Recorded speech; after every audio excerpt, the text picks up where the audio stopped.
السلام علیکم ناظرین، میں ہوں آپ کی میزبان عرفہ خان۔ آپ دیکھ رہے ہیں ہسٹری چینل۔ تو ناظرین، میری یہ ویڈیو ختم نبوت کے بارے میں ہے۔ ناظرین، جس نے میرا چینل سبسکرائب نہیں کیا وہ سبسکرائب کر لے اور بیل آئیکن کو پریس کریں تاکہ ہماری آنے والی ہر نئی ویڈیو آپ تک پہنچے۔ عتبہ بن عبد السلمہ رضی اللہ عنہ کی روایت ہے کہ ایک آدمی نے اللہ کے رسول صلی اللہ علیہ وسلم سے پوچھا، اے اللہ کے رسول صلی اللہ علیہ وسلم، بسلسلہ نبوت آپ کا اولین معاملہ کس طرح ظاہر ہوا؟ آپ صلی اللہ علیہ وسلم نے فرمایا، میں بنو سعد بن بکر کے ہاں پرورش پا رہا تھا۔ میں اور میرا رضائی بھائی اپنی بھیڑ بکریوں کی طرف چلے گئے۔ ہمارے پاس کھانے پینے کا سامان نہ تھا، لہٰذا میں نے اپنے ساتھی سے کہا، اپنے بھائی سے کہا، جاؤ اور اماں جان سے کھانے پینے کا سامان لے آؤ۔ میرا بھائی چلا گیا اور میں بھیڑ بکریوں کے پاس ہی ٹھہرا رہا۔ پھر یوں ہوا کہ دو سفید پرندے، گویا وہ دو ستارے فرشتے ہوں، میرے پاس آئے۔ ان دونوں جبرائیل اور میکائیل میں سے ایک نے اپنے ساتھی سے کہا، کیا یہ وہی ہیں؟ دوسرے نے کہا، ہاں۔ اب دونوں میری طرف تیزی سے لپکے۔ انہوں نے مجھے پکڑ لیا اور کمر کے بل لٹا دیا، پھر میرا سینہ چیر دیا اور میرے دل کو نکال کر اسے چیر ڈالا اور اس سے دو سیاہ لوتھڑے نکالے۔ ان میں سے ایک نے اپنے ساتھی سے کہا، مجھے برف کا یک بستہ پانی پکڑاؤ۔ پھر دونوں نے اس پانی کے ساتھ میرے اندر کا سارا حصہ، سینہ اور پیٹ دھو دیا۔ پھر کہا، اب مجھے ٹھنڈا پانی دو۔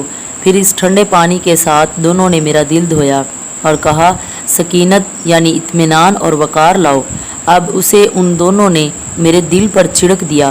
پھر دونوں میں سے ایک نے اپنے ساتھی سے کہا، حسہ فحاسہ وختم علیہ بخاتم النبوہ، اس کو سی ڈالو۔ لہٰذا اس نے اسے سی دیا اور اس دل پر مہر ختم نبوت کی مہر کا لگا دی۔ پھر ان دونوں میں سے ایک نے اپنے ساتھی سے کہا، اس کو ترازو کے ایک پلڑے میں رکھو اور اس کی امت میں سے 1000 کو ایک پلڑے میں رکھو۔ اس وقت میں اپنے اوپر 1000 کو دیکھ رہا تھا۔ مجھے ڈر محسوس ہوا کہ ان میں سے بعض لوگ مجھ پر گر نہ پڑیں۔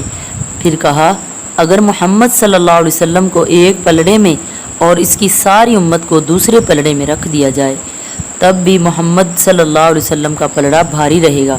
اس کے بعد وہ دونوں فرشتے چلے گئے اور مجھے انہوں نے وہیں چھوڑ دیا۔ مجھے سخت خوف لاحق ہوا۔ میں اپنی ماں یعنی حلیمہ سعدیہ کی طرف گیا۔ جو کچھ میرے ساتھ ہوا وہ سارا کچھ بتلایا۔ وہ ڈر گئی کہ کہیں یہ شیطان کی کارستانی نہ ہو، لہٰذا انہوں نے کہا، اعیذک باللہ، میں تجھے اللہ کی پناہ میں دیتی ہوں۔ اس کے بعد اونٹ کو سوار کیا۔ اونٹ کی سواری تیار کی گئی۔ انہوں نے مجھے سواری پر سوار کر دیا اور خود میرے پیچھے بیٹھ گئیں، حتیٰ کہ میں اپنی والدہ کے پاس پہنچ گیا۔ وہاں حلیمہ نے میری ماں آمنہ سے کہا، میں نے اپنی امانت اور ذمہ ادا کر دیا۔ پھر میری والدہ کے سامنے وہ سارا واقعہ بیان کیا جو میرے ساتھ بیتا تھا۔ والدہ نے اس واقعہ کو کسی انہونے انداز میں نہیں لیا بلکہ کہا، انی رأیت خرج منی نور اضاءت منہ قصور الشام، میں نے دیکھا کہ میرے اندر سے ایک روشنی نکلی جس سے شام کے محلات روشن ہو۔